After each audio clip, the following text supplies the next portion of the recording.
저희가 그런데 이제 그 청소년의 특징을 좀 더 자세히 설명하고 넘어가야 될 것 같아요. 왜 그러냐면 사춘기 청소년에 대해서는 사실 고민이 저희가 많잖아요. 이게 비동조와 동조라는 특징이 있어요. 그러니까 부모님하고는 다르고 또래하고는 생각이 같아. 이게 친구들끼리 모이면 얼마나 이게 응징력이 강해지겠어요. 야, 니네 엄마 아빠 이상하지 않냐? 야, 우리 집도 이상해. 뭐, 야, 엄마 아빠 왜 그래? 그러면서 자기들끼리 막 서로 동조가 되잖아요. 그럼 엄마 아빠는 자녀들을 아동 때 이 양육했던 루틴이 남아 있어가지고 초기 청소년이 됐을 때 그 부모가 그래서 양육 태도를 빨리 그 존중하는 자세로 전환하지 않으면 자녀하고 이제 갈등이 이제 생기게 되는 거죠. 성인과의 개방적 대화가 감소한다라고 합니다. 부모에게서 질문 받는 것도 부모에게서 자신이 하고 있는 일을 설명하는 것도 이제 싫어하죠. 부모님들이 여기서 이제 충격받으시거든요. 왜냐면 초등학교 다닐 때 내 새끼가 학교 끝나면 쫑쫑쫑쫑쫑 얘기하던 이 삼세 같은 놈이 갑자기 입을 닫아요. 예. 아니, 질문을 해도 대답도 잘 안 해요.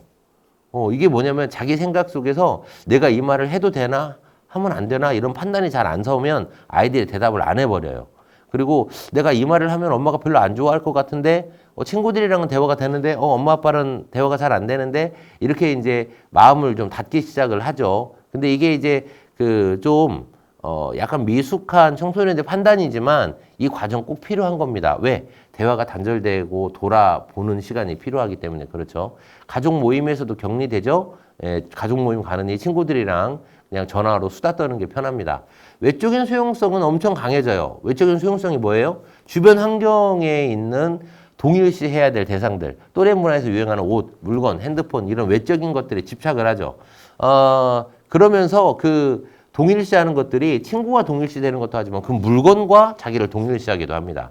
좋은 핸드폰을 사서 들고 있으면 내가 좋은 핸드폰처럼 좋은 대상이 될 거라고 착각을 해요. 좋은 신발, 좋은 옷 이런 것들을 그래서 아이들이 집착하는 거거든요.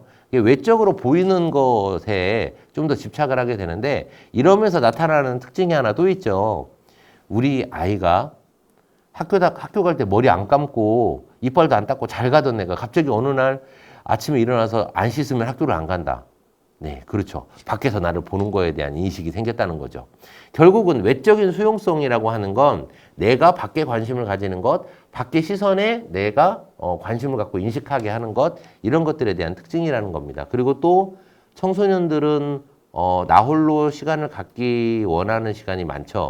네, 사생활을 보호해달라. 그래서 문을 닫고 자기 공간에 누가 들어오는 걸 싫어하죠. 물론 이제 엄마들은 이제 방에서 썩은 내가 나기 때문에 방에서 그잖아요. 막 썩잖아요. 막 안에서 뭐 먹고 막 놔두고, 그죠? 뭐 벗은 옷도 막 구석에 짱 박아 놓고, 또 이렇게 특히 이제 호르몬 분비가 과다되는 시기이기 때문에 이게 정수리에서 애들 냄새 나거든요. 그런데 자기들은 자기 몸에서 나는 거니까 괜찮은데 이제 엄마 아빠는 좀 힘들어요. 네, 그럼에도 불구하고 조금 냄새 나고 좀 불편하고 지저분한 공간이지만 자기 공간을 밖에 보여주기 싫어합니다.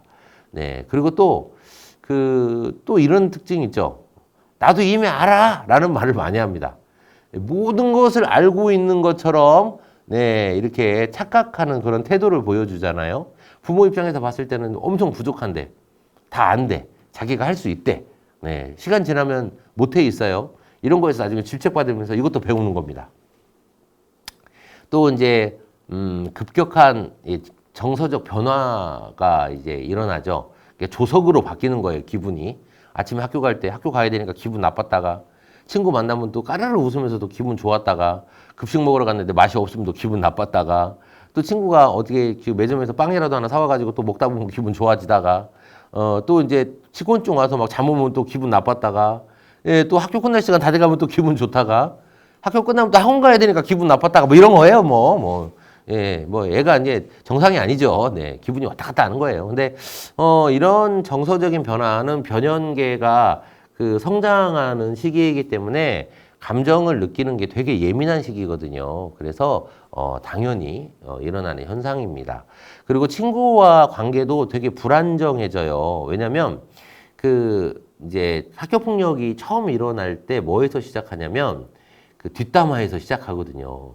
애들이 왜 뒷담화를 하냐면 재밌어요.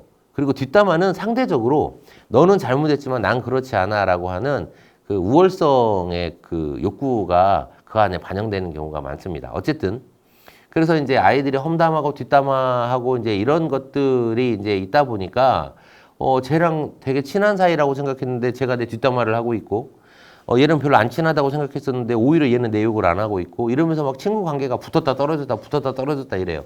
관계가 되게 불안정하거든요. 그런데 그게 왜 그러냐면 그 아이들이 하는 말을 본인이 더 해석을 해서 확대 이해를 합니다. 그러다 보니까 본인이 생각을 하는 것으로 막 그 드라마를 쓰고 가공을 많이 해요. 왜냐면 개인적 우화라는 특징이 엄청 강하기 때문에 청소년들이 그래서 친구 관계가 되게 불안정합니다. 되게 웃긴 거 있잖아요. 남자들도 점심시간에 막 멱살 잡고 싸웠다가 이제 점심 급식 먹고 와가지고 야 미안해 뭐 한마디에 또 같이 공차고 네, 정신이 이상한 놈들이에요. 네, 하지만 청소년 시기에는 그게 가능하다는 거.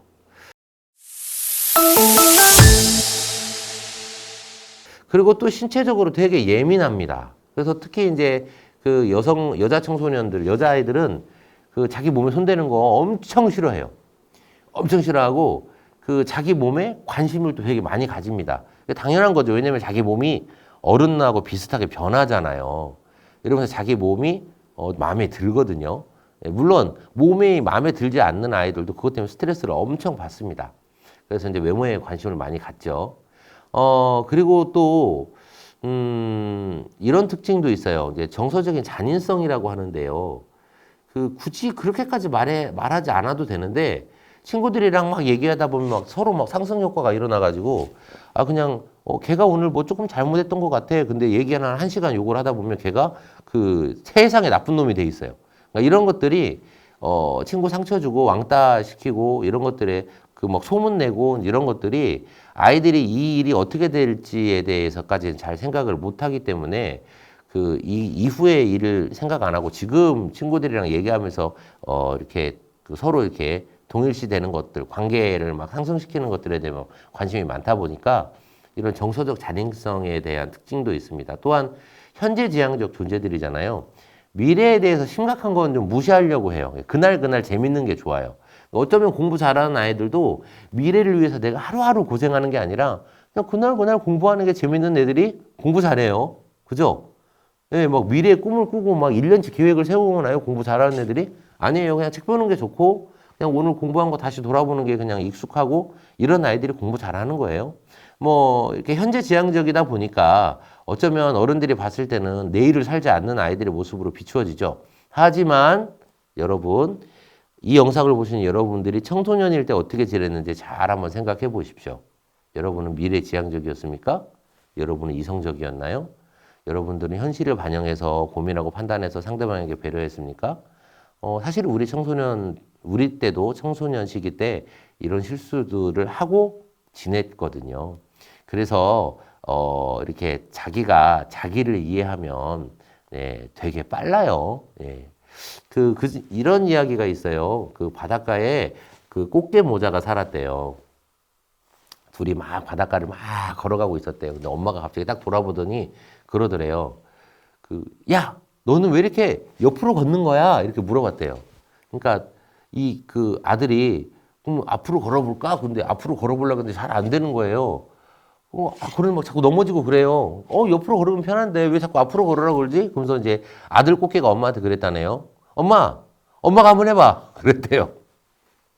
엄마도 앞으로 못 걸어요. 엄마도 옆으로 걷거든요.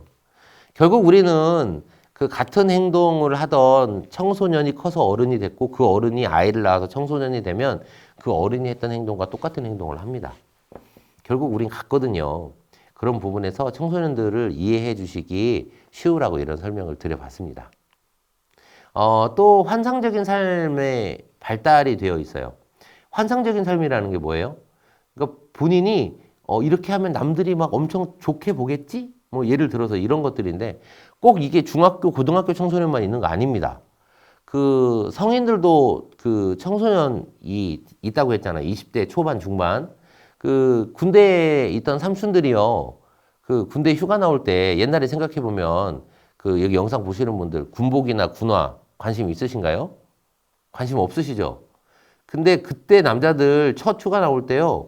군복을 얼마나 빡빡 다리나 몰라요. 군화를 얼마나 그냥 반들반들하게 닦나 몰라요. 예, 이렇게 하면 사람들에게 멋있게 보일 거라고 생각을 다 하거든요. 그런데 이제 민간인들이 보면 그냥 군복이죠. 네, 그냥 군복이에요. 아무도 관심 없어요. 근데 군인들은 그걸 열심히 그렇게 다립니다. 그러니까 결국 그 시기에도 내가 이렇게 하면 사람들이 멋지게 봐주겠지라고 하는 그런 생각들이 있는 거잖아요. 뭐 내가 이 옷을 입으면 예쁘게 보겠지, 내가 이 핸드폰을 갖고 다니면 사람들이 좋게 보겠지, 이런 생각하지만 별로 관심 없습니다. 하지만 청소년 스스로는 이런 환상을 채우는 시기잖아요. 노력 없는 성취, 매일 재미있는 생활, 백마탄 기사, 그죠? 네, 이런 사람들이 나타나서 나를 이렇게 도와줄 거라는 현실적 부정, 이게 되게 많이 합니다. 좋은, 그런 그 어마어마한 횡재가 나에게, 올 거에 대한 그런 공상하면서 기뻐하기도 하고요. 혹시 요즘도 그런 고민하시는 어른들 계신가요? 네, 아직 청소년이신 거예요. 네, 현실을 아직도 모르시나요? 네, 그런 거 없어요. 네, 하루하루 열심히 사는 거예요. 어, 강한 독립을 요구하는 특성도 있어요. 네, 독립하고 싶다. 준비도 안 돼 있으면서 나 방 얻을 거야. 뭐 친구들이랑 같이 뭐 대학교 가면 살 거야. 뭐 이런 얘기 많이 하는데 사실 그 강한 독립을 요구하지만 그리고 스스로 결정할 수 있다고 믿고 있지만 주변에서 믿어주지 않죠. 네. 또한 실험적 기질도 있어요. 그래서 하지 말라면 그렇게 하고 싶어 합니다. 그래서 담배도 피워보고 술도 마셔보고 뭐 이제 자유행위도 막 시작하고 그죠? 예, 이거 막 이렇게 또 상상하면서 막 성관계 하면 좋겠다 뭐 이런 생각도 남자 청소년들은 많이 해요. 여자 청소년들은 그 더러운 걸 어떻게 해 하면서 나중에 결혼하면 다 그냥 그렇게 지낼 거면서 네, 그렇죠? 근데 이게 처음이니까 한번 해볼까? 뭐 이런 것들에서 어쩌면 그동안 내가 하면 안 돼라고 하는 그 가둬뒀던 것들을 이제 판도라의 상자가 열리기도 하잖아요. 이런 부분에서 성인의 행동을 되게 많이 모방을 합니다. 그러면서 그 행위를 하고 나면 성인을 모방 행위를 하고 나면 자기가 성인이 된 것처럼 더 착각이 심해집니다. 그래서 이렇게 시험적인 행동들을 좀 많이 한다는 것, 청소년 시기의 특징이라는 것 아셨으면 좋겠습니다.